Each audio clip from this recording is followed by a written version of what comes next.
Part 5 Male Reproductivity System. இதில் பார்க்க போகிறது this urethra, vas deferens and then seminal vesicles, ejaculatory duct. இதில் வர ப்ராப்ளம்ஸை பற்றி தான் இந்த வீடியோவில் பார்க்க போகிறோம். ஸோ இந்த மேல் ரீப்ரொடக்டிவிட்டி சிஸ்டமில் இந்த ஃபார்மேஷன்ஸ் எல்லாமே அப்நார்மலாக பிறக்கும் போதே இருக்கிறத வந்து கன்ஜெனிட்டல் மால் ஃபார்மேஷன் சொல்லுவாங்க. So this one is not treated by homeopathy. மற்ற சிம்டம்ஸ் ஹோமியோபதியில் என்னென்ன ட்ரீட்மெண்ட் பண்ணலாம் அப்படின்றத இந்த வீடியோவில் பார்ப்போம். First urethra. ஸோ இந்த ஓவரால் பேசேஜ் ஃபுல்லாமே வந்து மெயினாக வந்து பிளாக் காமனாக வரக்கூடியது. பிளாக் என்ன மாதிரி பிளாக் வரலாம்? சிஸ்ட்டு, டியூமர், கால்குலை ஃபார்மேஷன் வரலாம். ஸோ இந்த மாதிரி வந்து பிளாக்கேஜ் இருக்கலாம். Then infection, inflammation, sexually transmitted infection, so அந்த மாதிரி வரலாம். தென் யூரித்ரலில் வந்து மெயினாக வந்து யூரின் அந்த இது வந்து ட்ரிப்ளிங் ஆகலாம், இல்லை ரிட்டென்ஷன் ஆகலாம்.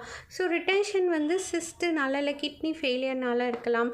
ட்ரிப்ளிங் ஆஃப் யூரின் வந்து யூரித்ரலில் வரதுக்கு பிரச்சனை வந்து பிளாடராகவும் இருக்கலாம், இல்லை வந்துட்டு ப்ரோஸ்டேட்டாகவும் இருக்கலாம். ஸோ இது காமனாக யூரித்ரலில் நம்ம ஃபேஸ் பண்ணுற issues. Then inflammation of vas deferens அப்படின்னு இருக்கு இல்லையா? ஸோ அதை வந்து ரேர் டிஸார்டர்னு சொல்லலாம். இது காமனாக வராது.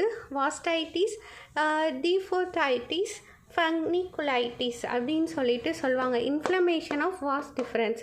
ஸோ இது வந்து ஒரு ரேர் டிஸார்டர்.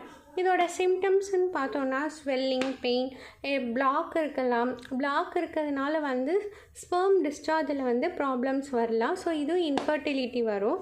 அதே மாதிரி பிளாக் இன் எஜாகுலேட்டரி டக்ட் அங்கேயும் வந்துச்சுன்னா இட்ஸ் காசஸ் தி இன்ஃபர்டிலிட்டி.